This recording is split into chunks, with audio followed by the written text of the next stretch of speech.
welcome back to the AfriCanadian Resource Center.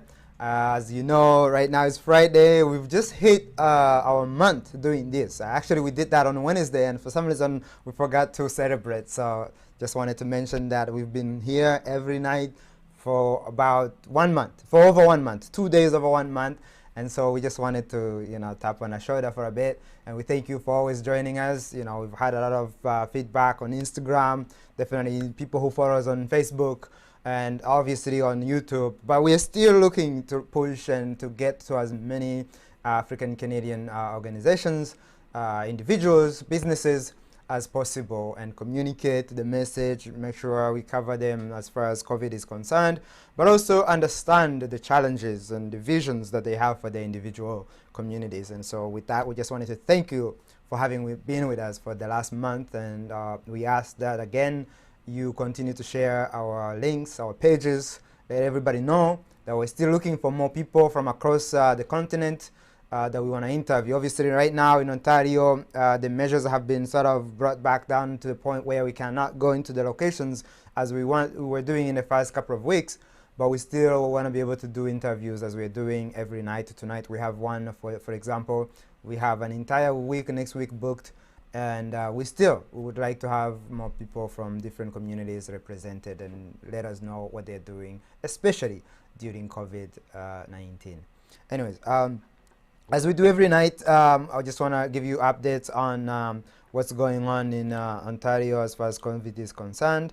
The news today is that Premier Ford says that York Region will enter into modified Stage 2 that Toronto, Peel, and Ottawa has been in since Friday. That means that no indoor dining or drinking services in restaurants and bars there after Sunday.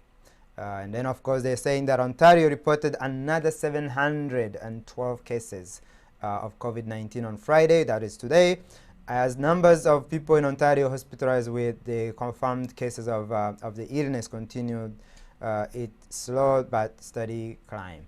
So we are still, obviously, I don't even want to keep saying this anymore. It sounds like a song now, but definitely in the eye of the storm. They're saying that 213 cases was reported in Toronto, followed by Peel with 135 cases. I'm going to also talk a little bit about something that is happening internationally. And this is a theme I seem like we're developing over the last few days, which is talking about issues that are important to us. Obviously, the other day we talked about what's going on in Namibia. Yesterday we talked a little bit about what's taking place in Nigeria, and right now we also have some development that is taking place in Bangkok, where they're saying about 3,000 pro-democracy demonstrators defied state of emergency to call for the Prime Minister's resignation and monarchy reform. They say that Thai police fired water cannons against the protesters on Friday in central Bangkok as pro-demonstrators, democracy activists defied the emergency decree banning the gathering for a second night running. So obviously, again, for me, I'm always inspired, not inspired, it gives me hope to see people rise against oppression governments. And so this is one other one. And from what August said the other day, I think this is a way, if we are looking at the really democracy as we talk about it, not what it is, but as we talk about it, I think this is a new way to look at it. Powerful and by the people. That's an American song, but I think hopefully we can have it as a real song, real life practiced, quote-unquote democracy. Because I think sometimes we talk about democracy, but we don't look at the details of what a democracy really is. So hopefully people can actually take to the streets and succeed and actually have governments that serve them instead of serving pockets or whatever the case might be. Anyway, so this is the news for you today. We're going to go for a quick commercial and come back with the interview we have for you tonight. It's by an incredible lady from the Burundian community, and we know you're going to love it. So see you in a minute.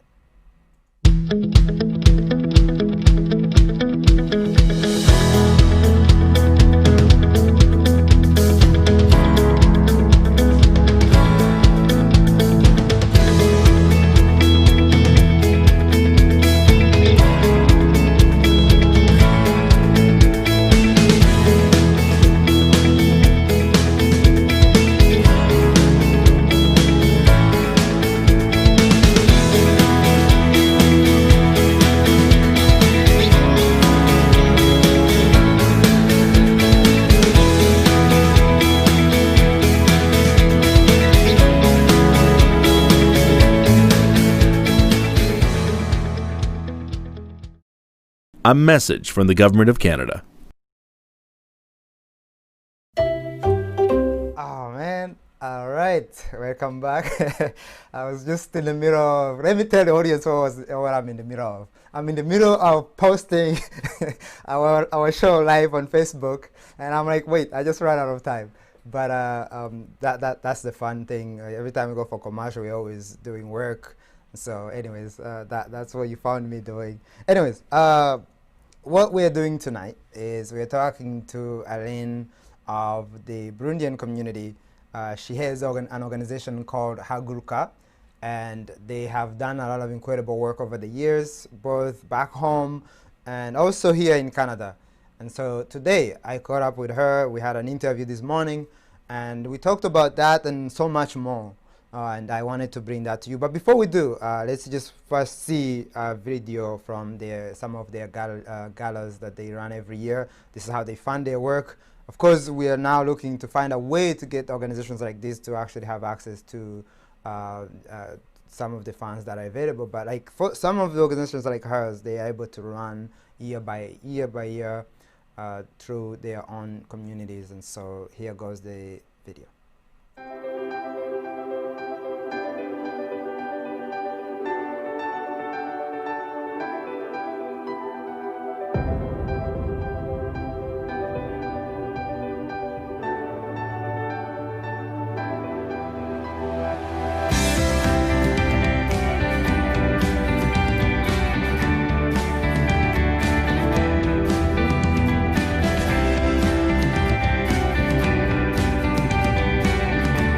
Voilà, nous sommes donc au gala de HAGURUKA Gala 2015, qu'ils ont appelé Women in Success, donc le succès et la femme et le succès.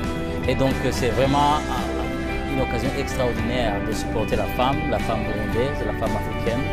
Et je pense que c'est une bonne chose qu'à chaque année, ils fassent un gala pareil, pour non seulement lancer un message, pour qu'on puisse les supporter, mais aussi à faire une session de levée de fonds.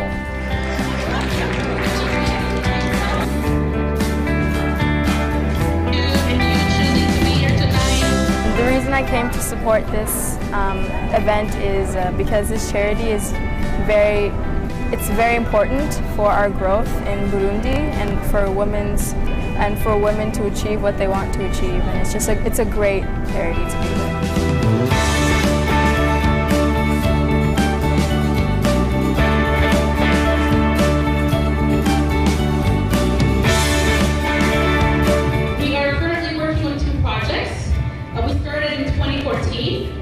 So we work with INSS, which in English is the national organization that supports people living with HIV/AIDS. We have a project called Now We Know Exist, which means join us.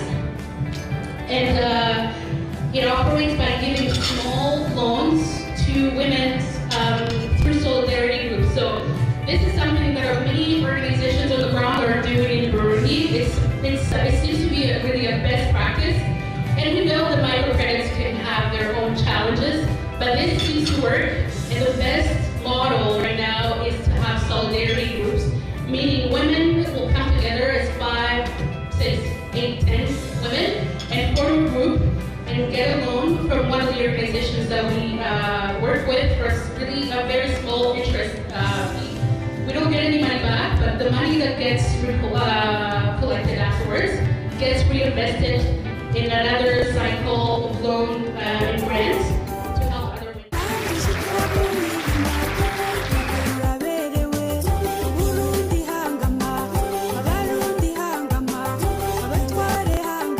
Je remercie tout particulièrement les bénévoles qui ont fait un bon travail. Si ça n'avait pas été eux, je pense qu'on ne serait pas arrivé à ce résultat. Je voulais aussi remercier nos sponsors qui ont bien voulu croire, qui ont cru à notre cause. Another recipe for success is harmony. You have to harmonize your life, your family, the people out there, and your community. Because if you become an island of your own, then you're an island of your own. In other words, have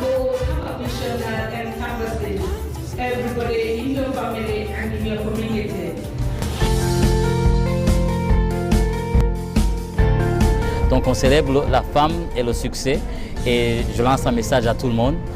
Si vous êtes ici au Canada ou si vous êtes en dehors du Canada, il faut supporter HAGURUKA parce qu'ils font vraiment de bonnes choses. Je me souviens que ma mère riait de ce quotidien, me disant qu'une fois que je serais partie, moi aussi, je ne mangerai plus à table et que j'aurais vite fait d'adopter ces habitudes. Je me souviens qu'on en riait, mais bientôt, je n'en ris plus. All right, so that was a video from obviously the gala by HAGURUKA, and tonight we are joined by Aline herself, who is leading that organization here in Toronto, a member of the Burundian community. So here was the interview that we did earlier today.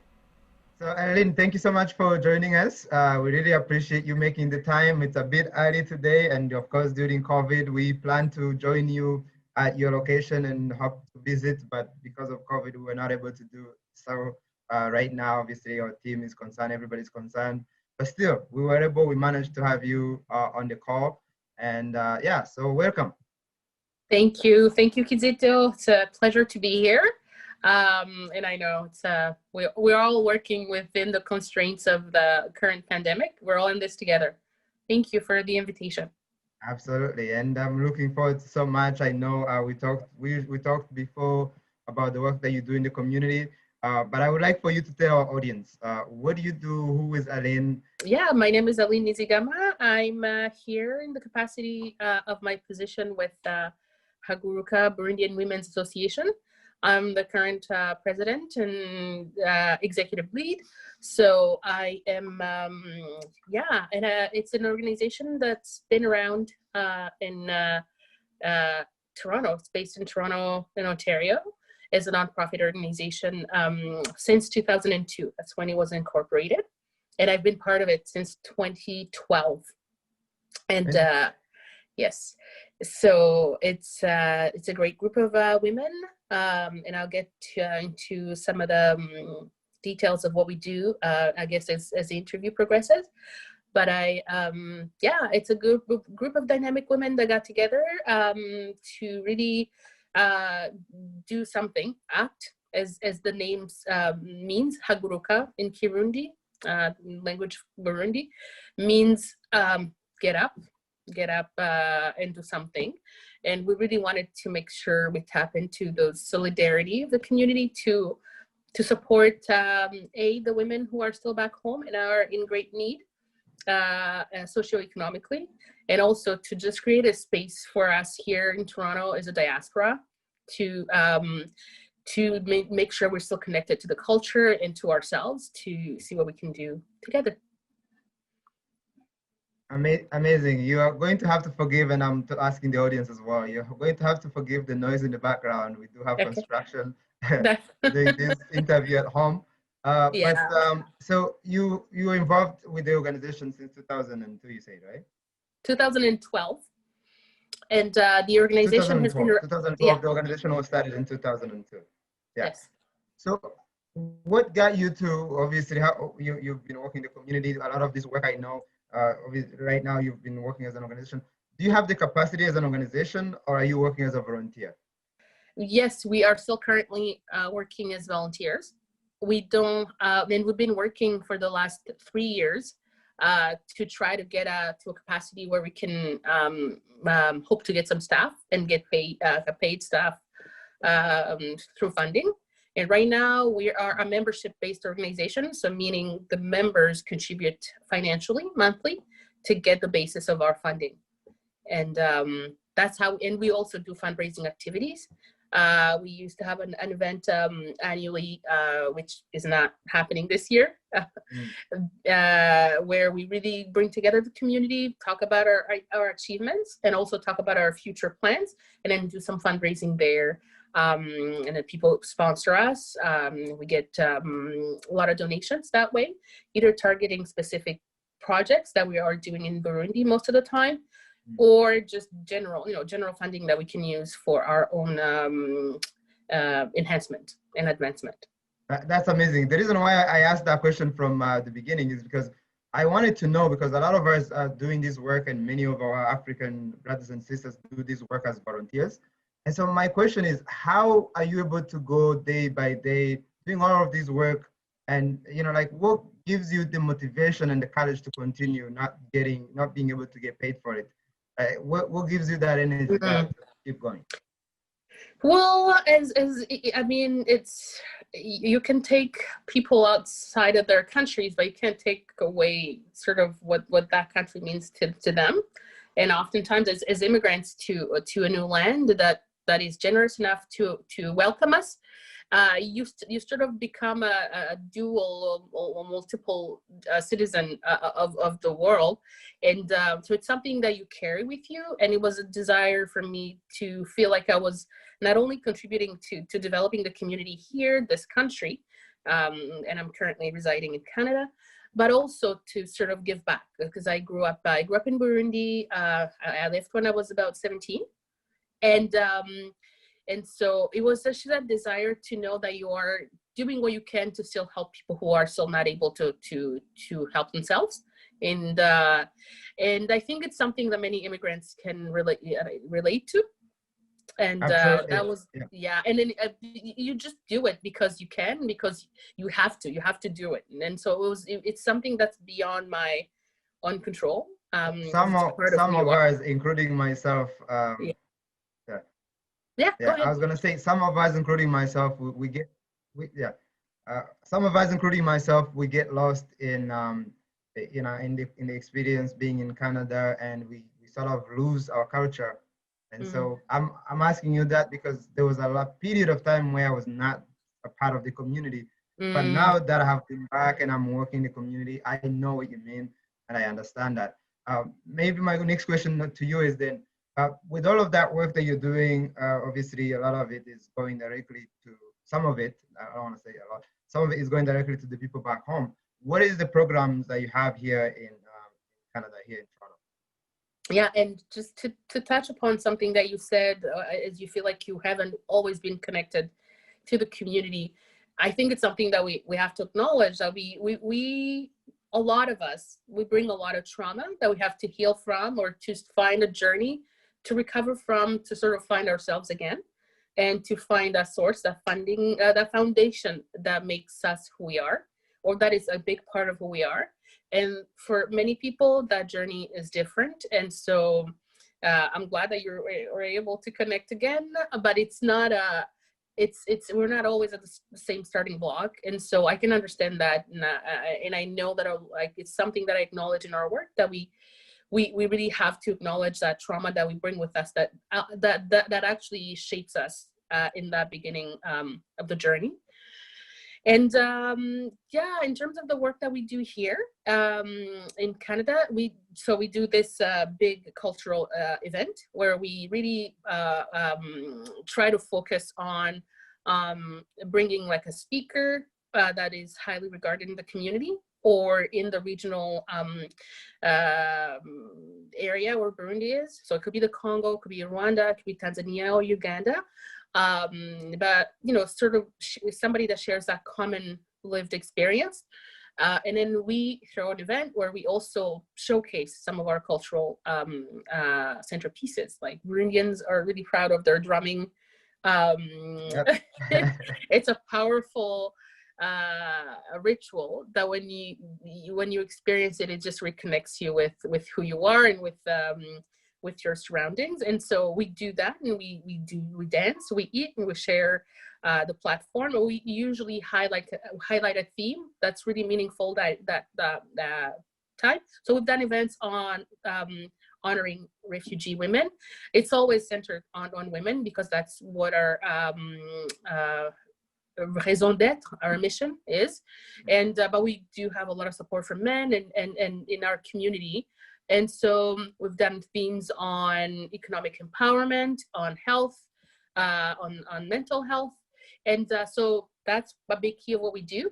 We also do workshops around capacity building to ourselves. So, and we've started to really, coming back to what I said a bit earlier, addressing some of our taboos in the community, like wellness and mental health. And well-being, and just taking time to take care of yourself. And so we've done a lot of workshops that we're really well welcome here.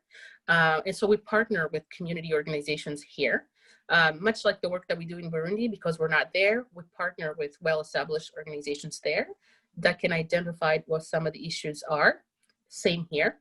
And where we can also exchange, like we can use their space, and then we can provide maybe free access to what we are doing in their space. But what we realize is that we have a lot of skills in our community.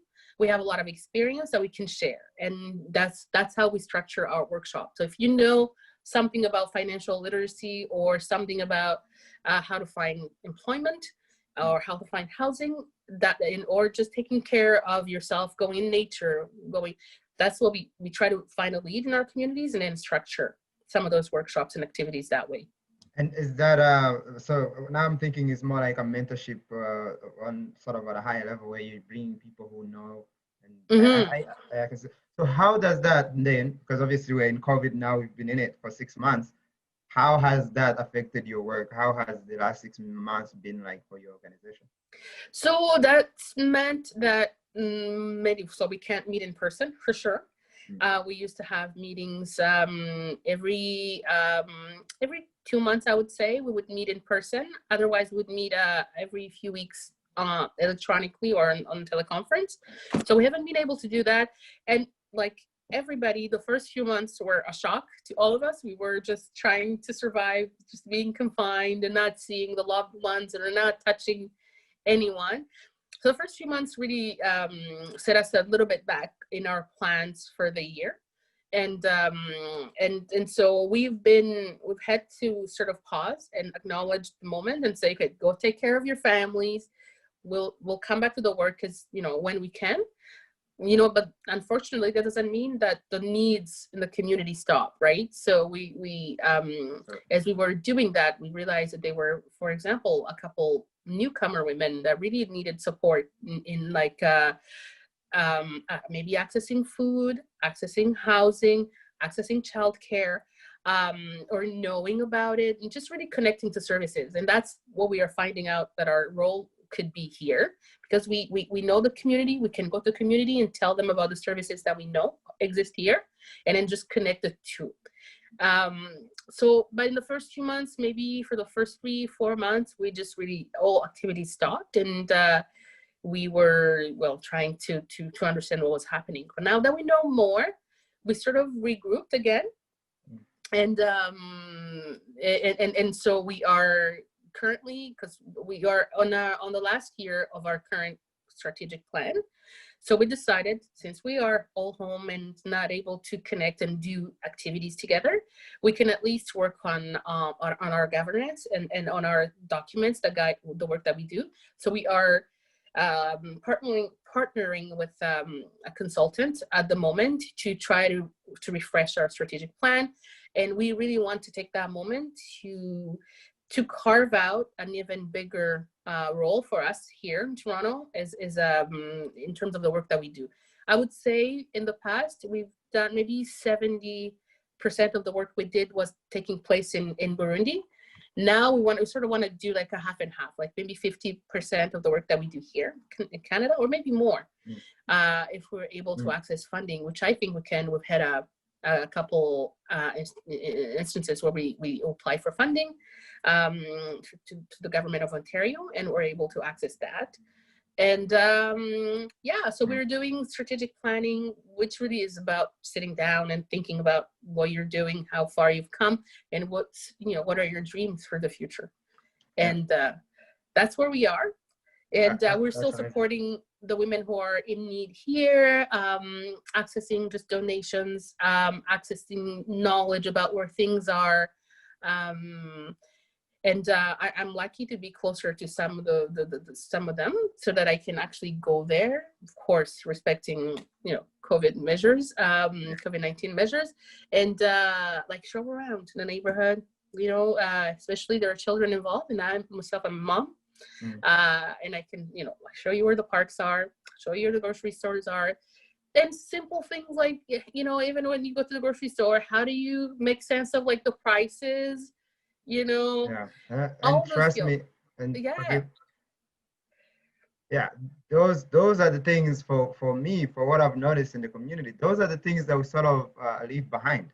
Like for me, for young people, international students, when they come here, they need to know these specific small things. Even like I know from what I've heard, there were some organizations, and I believe one of it was Burundian organization, where new members used to come and they'll be like in a group, in a WhatsApp group, and if somebody has like something like a bed or whatever, I'll have this because I no longer use it.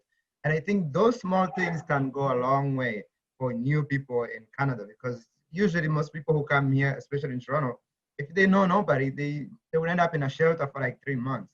Exactly. And so, and even when they leave shelters to get their own home, there is nothing. It's just, you just got to, exactly. when you get a job, you can't buy everything at once. So that's No. like a crucial work that in the community that is needed.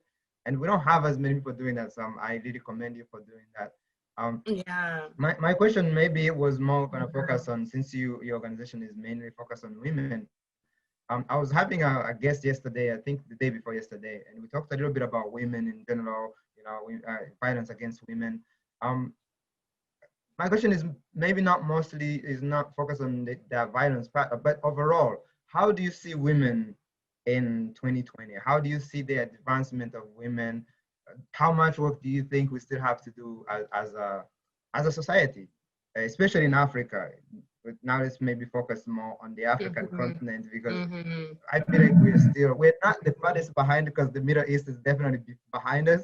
But like, how far are we? How far do we still need to go? So yeah, we still have to deal with the same challenges the many other places are experiencing. But you're right, there's some specificities to our continent, knowing that the African continent is diverse as well. We have many cultures, many religions, many beliefs, many traditions. And so like in some places, thankfully not in Burundi or Rwanda, we're still, but in Uganda, we're still dealing with things like female genital mutilation, right? We are still dealing with women who are not empowered, or young girls who are not empowered to believe that they can do whatever they think they should do, and so we are socialized oftentimes to become caregivers, to stay at home, or to get married as early as possible, especially for people who don't have access to education. And so we are trying to tackle that, and to just focus on young youth, like younger generations, is to do as much as possible to make sure they can access schools, which opens up a whole new world, right? And so yeah, it's part of our current objectives is really about that, tackling violence against women, which is still a reality for many people, and we have to be honest with ourselves in our communities as well, right?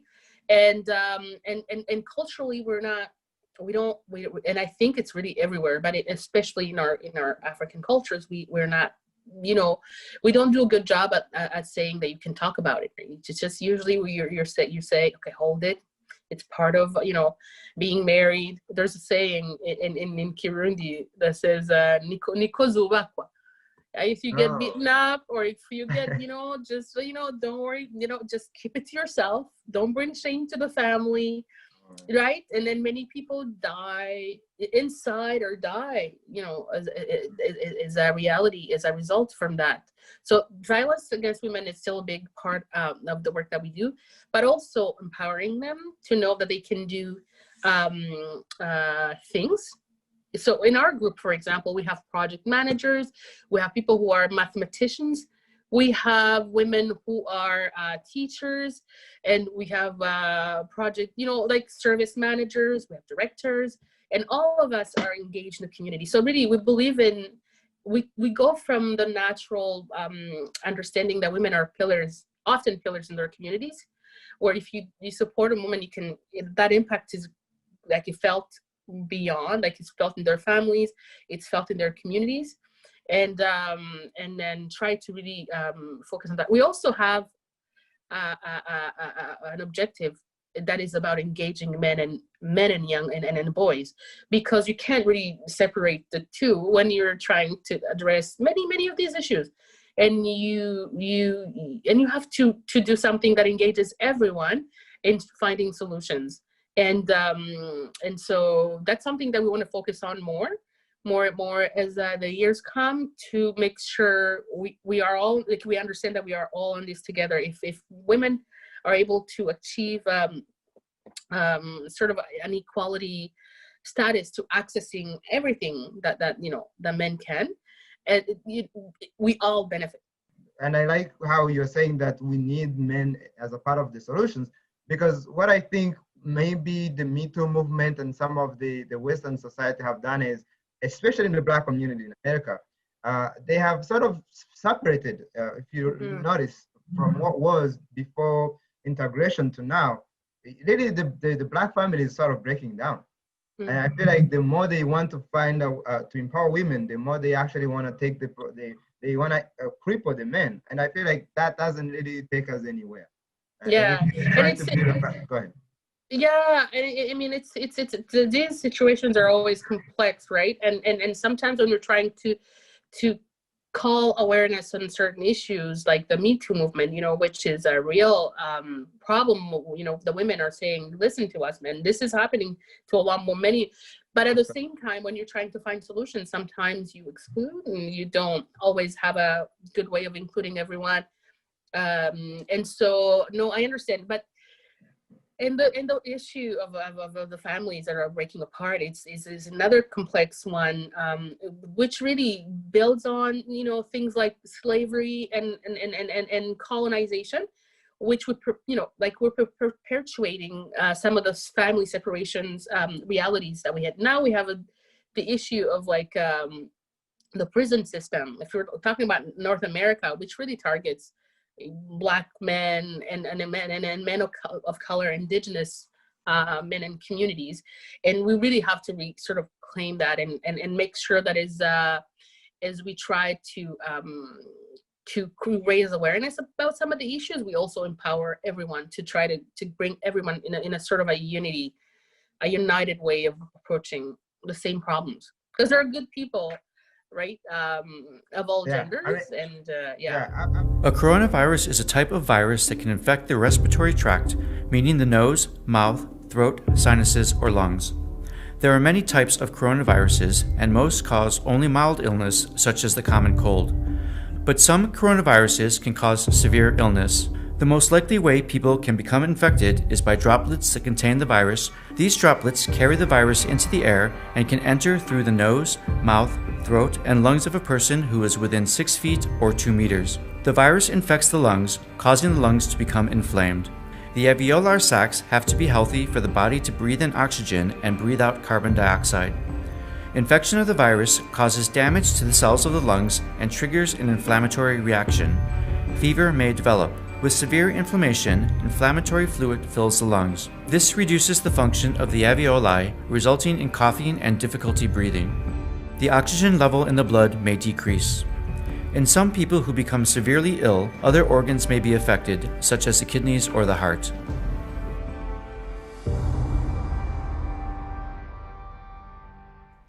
Welcome back. So as you could hear from Aline, there is a lot of points that we touched on, obviously, including the topic of women and the advancement of women globally, and looking at the African community. This is really something, for me, I always want to talk about different things, even the things where I feel like I need to be educated on, or at least I don't have as much input. I still want to know how people who are working within those communities, who have more information, what they think. And I think for her, with the organization, with the HAGURUKA Association, which is mainly an association led, actually it's not mainly, it's led by women, for women, and then of course she's talking about how they invite men into into their decision making and their work. But overall, that's the kind of people that I want to hear from, because they're on the ground, they're dealing with these issues. And this is why we're here. This is why the AfriCanadian Research Center is established, to bring you experts, to bring you people who are coming from their experience, to tell you how things are, whether it's within the sector, within the communities, or specifically in the areas that they work in, like focusing on the work in the communities, like working with women in the community. So that's something that I really wanted to talk to her about. and obviously there is more to come. But first, I wanted to touch on some of the news that I didn't mention. I promise you that we want to give you more updates on the COVID news across Canada. Right now, we're saying that there is over, they're saying 2,223 new cases in Canada. So we've not been doing numbers on Canada on this show, which means there's nothing for us to compare to. But I remember time about while we were in the eye of the first storm, when these cases were around 80, maybe I guess it was around the same number, because I was now thinking about the Ontario number. But it's still, this is a high number for Ontario, for Canada, and we really continue to hope that we can go back to normal somewhere in the near future. Anyways, let me take you back to the interview with Aline of HAGURUKA Association. Thank you. Absolutely, and it takes a village, and we know this as Africans. Yeah. It takes a village to raise a child, and I think we have to look at it, and definitely, as a community. The way you're saying it, women, we all come from women. So if our women are not empowered, I think we're not going far. We're not going to go far. I don't know why we're taking this long to realize this, but definitely, like, got to empower women. Yeah. So my question now is, obviously you do this work with HAGURUKA, but what other work? I know you do other works, definitely some of the work you do with the bilingual translation and things like that. What are other works that you do as an individual? Oh, crap. I'm doing all kinds of things all the time. I think as many women like I am, I know that the Burundian community is very engaged. Like a lot of the women that I work with do like 1,000 other things. For me, I currently work for the government. I work, like my day job is working as part of the WSIB, the Workplace Safety and Insurance Board. And I really, my job is to make sure we break down barriers for people who don't speak English, basically, to access our services.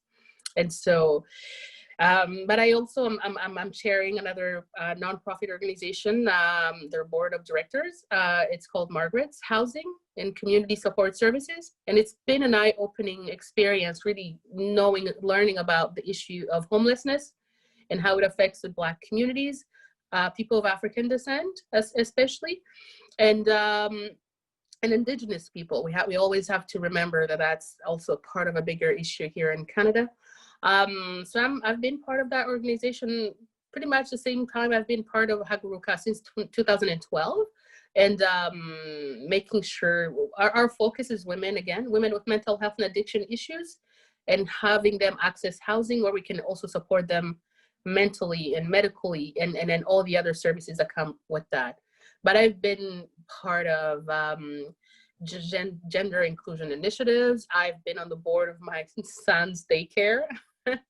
In my community, I was part of the my neighborhood's association to make sure that we are we have a conversation with City Hall when when like a new budget or a new government is elected. So our issues are heard, like things like employment and housing and immigration. And I'm also part of, at the moment, I'm part of I really want to learn about the private sponsorship of refugees, for example. It was an eye-opening experience to see the Syrian refugee issue and how we can learn from that to support African refugees. And I've been part of 2 groups that really did the process and learning about that whole thing. So I'm heavily engaged in that. And yeah, I have my own side gig of translation business. I'm a hustler, like many things, and many women in our group. Absolutely, you have right? to be living out here, especially in Toronto. You have to be. Yeah, you have to be, but also I kind of like it. I like the fact that you can realize many things. We're not just a person who has one idea or just 2 capacities. We can do much more. Absolutely. And just making sure that those things are so that's why I'm so happy about what you guys are doing. That's gonna allow some of these initiatives that are happening, that are hidden, that are not coordinated, to the forefront. There's gonna be a platform where we can say these are all the things that we are doing, that we can do, and then maybe hopefully inspire other people. Like in my group, there's other women who are also doing side gigs. There's Always. And then we can, well, by the way, if you want to learn more about HAGURUKA, please check out our website, haguruka.org. Your website. And yeah, and then Facebook group as well. It's HAGURUKA Association Toronto. And we have many, we try to engage people as much as possible. We are also on Twitter and on Instagram. I'm sure people will find us, but bear with us, our website is being updated. And so, but you'll find out about some of the things that we've done in the past, and it's been incredible. Like, we've been able to help like 2,000 women in Burundi through our microcredit programs. And we partner with associations that are helping women who have like a special additional hardship, like HIV/AIDS or orphans from the civil war that Burundi went through.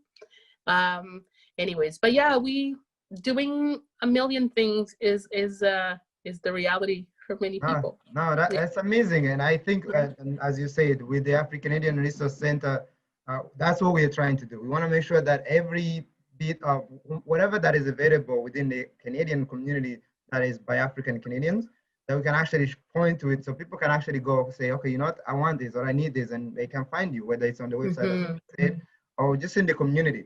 And so I really appreciate you giving us all those details. And I feel like you are the perfect person to ask, because like you have your hands in everything.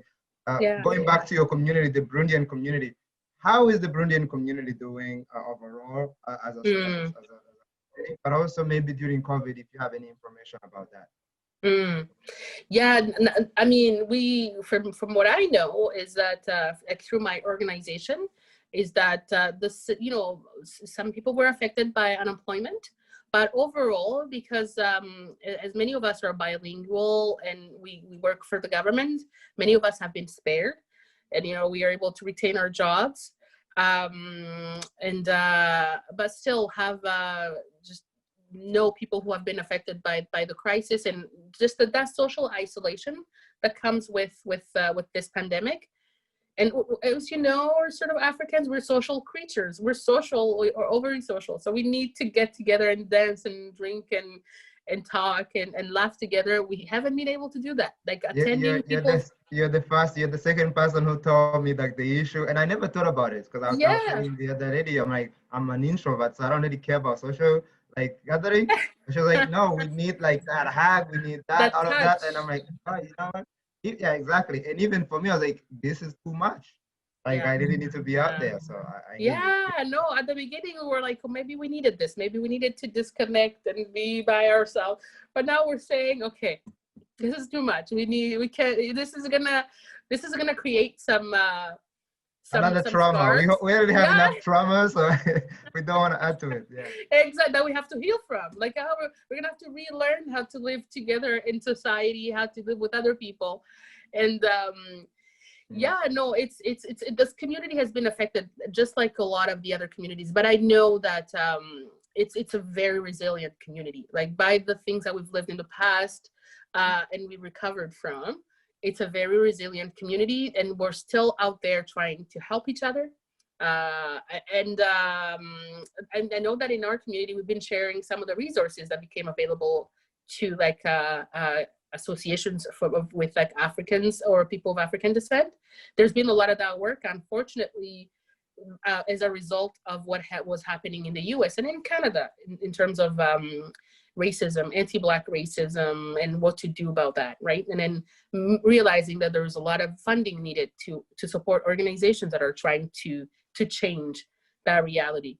And I know that there are maybe new organizations that are going to be born in the Burundian community. I know that I'm part of some discussions where we really want to create a platform, much like what you're doing for the AfriCanadian resource, but just really targeting Burundian to make sure we continue to achieve high. Like we continue right now. I don't know if you're following the news, but many people, women and men, but especially women, I have to say, from the Burundian community are doing really well. There's we have a few politicians that were, there was one who was elected in city council in London, Ontario, right? So there's a young woman there.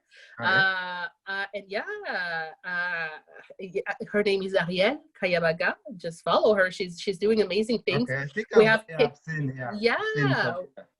Yeah, we have Katie Nizigama, who just got nominated as a general, like Secretary General for the Amnesty International Canada. And I know many people who are running to be into office in the U.S. My own sister is, to be like a member of the Senate. Yeah. Just getting engaged. So even amidst COVID-19, we're still engaged in the community. We're still going, reaching high, because then just trying to combat some of those cultural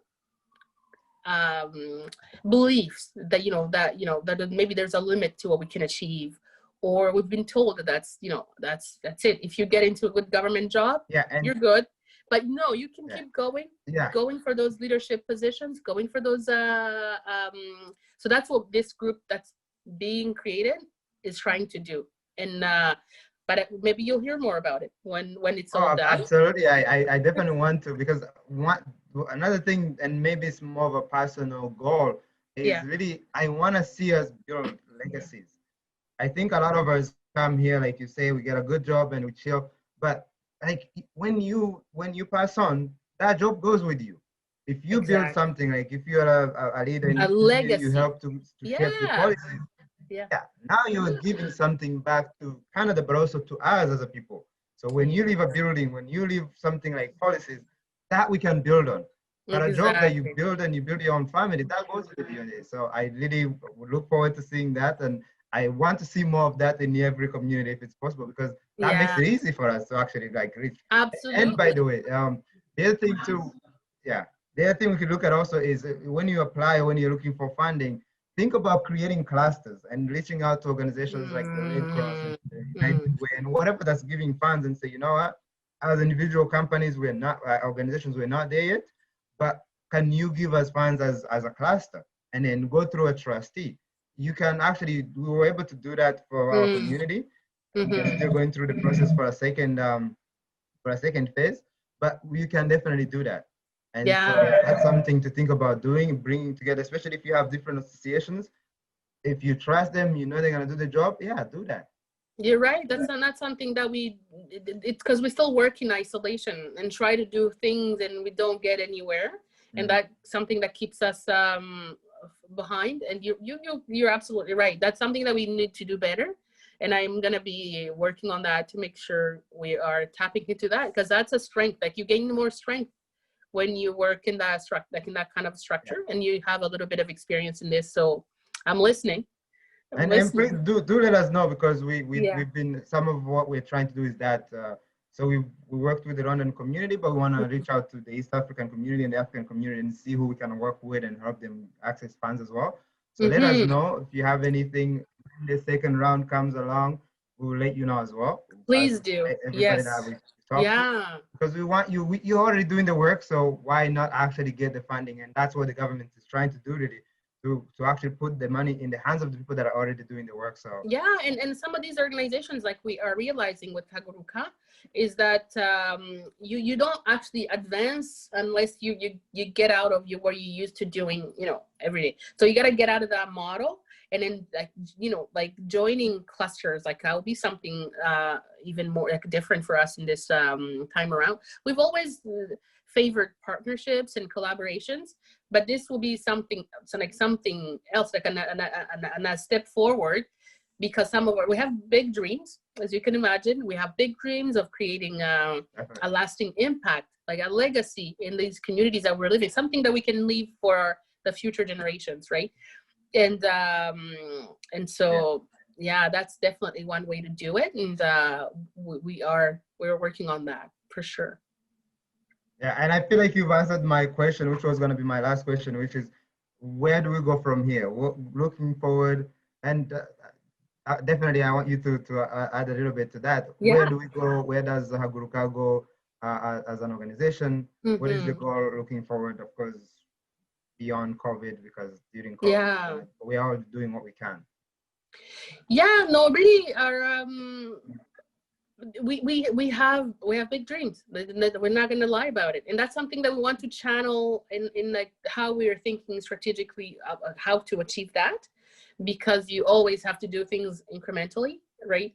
And so, but we would love to be part of, to be able to create like a big cultural center where not only the Burundian community is able to express, and in a kind of like a social enterprise format, or you're able to monetize a little bit what you can do with that center, so you can earn some income, but use it as on an affordable basis to the community, but also beyond, right? And those spaces are always needed in our communities, especially where younger people can play sports. You can, express your art, events, office space, maybe some shops, right? Like all kinds of things. So that's but also that's like hard real estate value assets that you're building in your community. And that's always a good investment, as we know.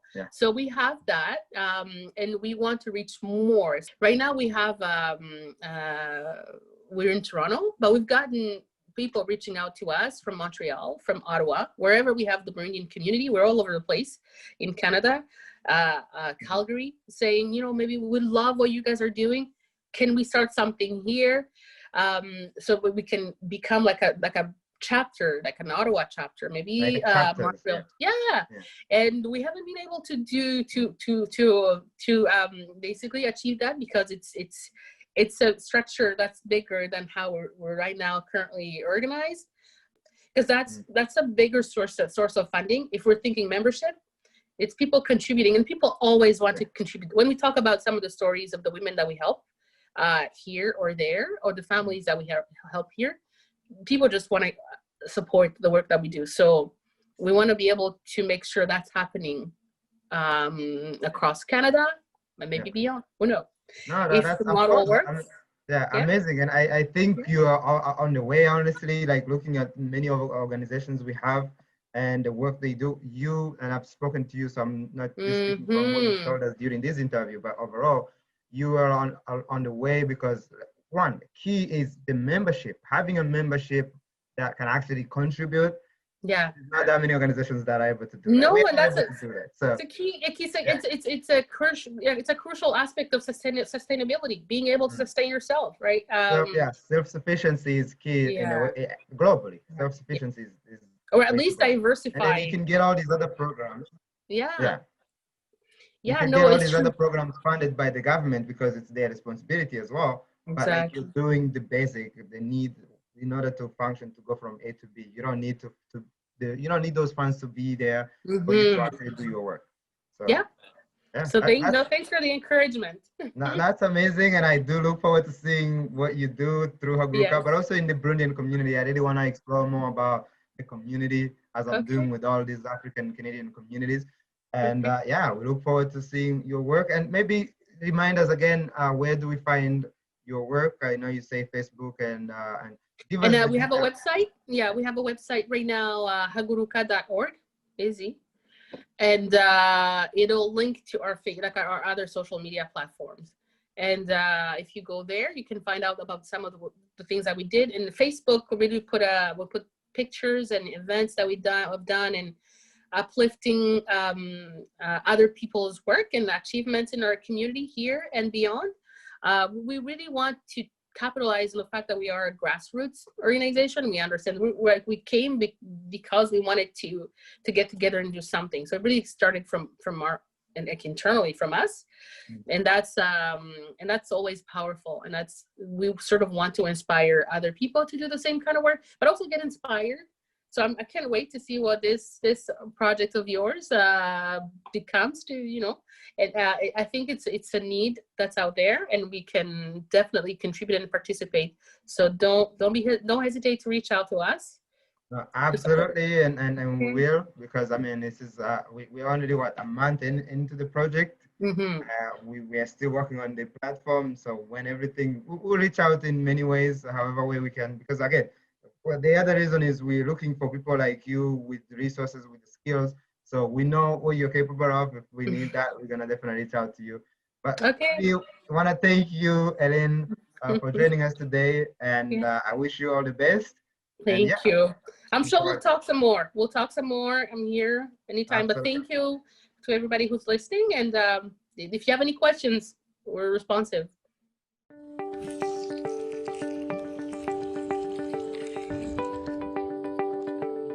There are several practical measures you can take to protect yourself from the new coronavirus.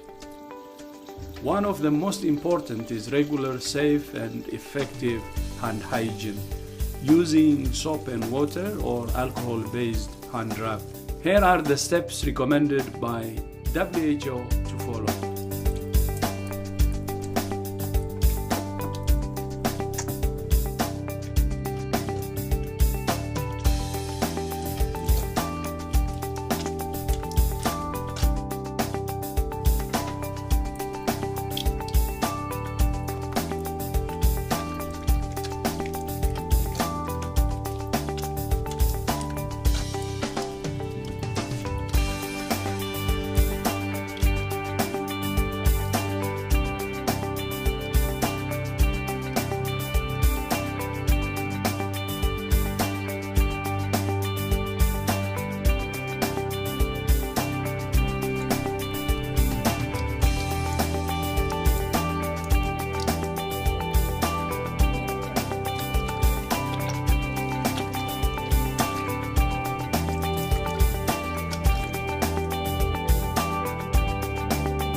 You too can have safe and clean hands anywhere. Now I'm calling on the world to take the WHO Safe Hands Challenge to be ready for coronavirus.